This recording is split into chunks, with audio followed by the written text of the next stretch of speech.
ये बेटा का सहना आप लोग को अच्छा लगे तो लाइक शेयर और सब्सक्राइब कीजिएगा।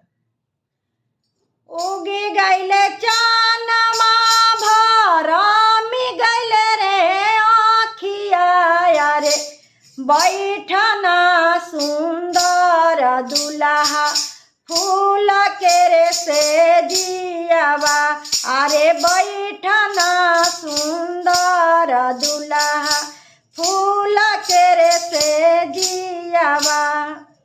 कैसे में बैठी सासु फूल के रे से जियावा, अरे पापा साहेब ओ से भीजे चारू पहर रतिया, अरे पापा साहेब ओ से भीजे चारू पहर रतिया। तोहरा पापा के देवा चढ़ने के रे घोड़ावा, अरे घोड़ावा चढ़ल पापा जी सजी है बरियतिया, अरे घोड़ावा चढ़ल पापा जी सजी है बरियतिया।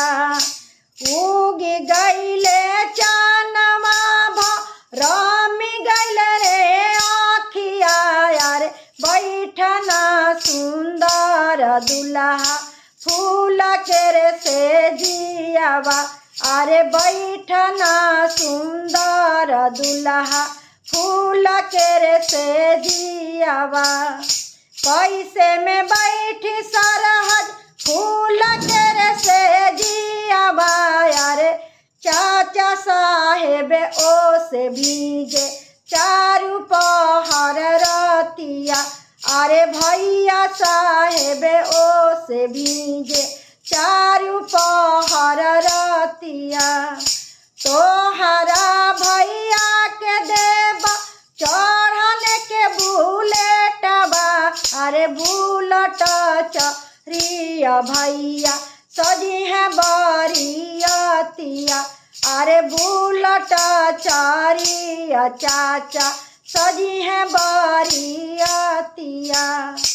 उगी गईले चानमा भरमी गईले रे आखिया, अरे बैठना सुंदर दुल्हा फूल के रे से जियावा, अरे बैठना सुंदर दुल्हा फूल के रे से जियावा।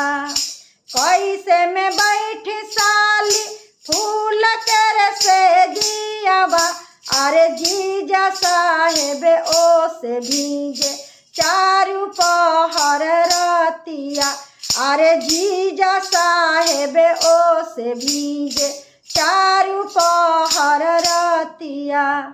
तोहरा जीजा के देवा चढ़ने के गादा हवा, अरे गादा चरिया जीजा सजी है बरियतिया, अरे गादा चढ़िया जीजा सजी है बरियतिया।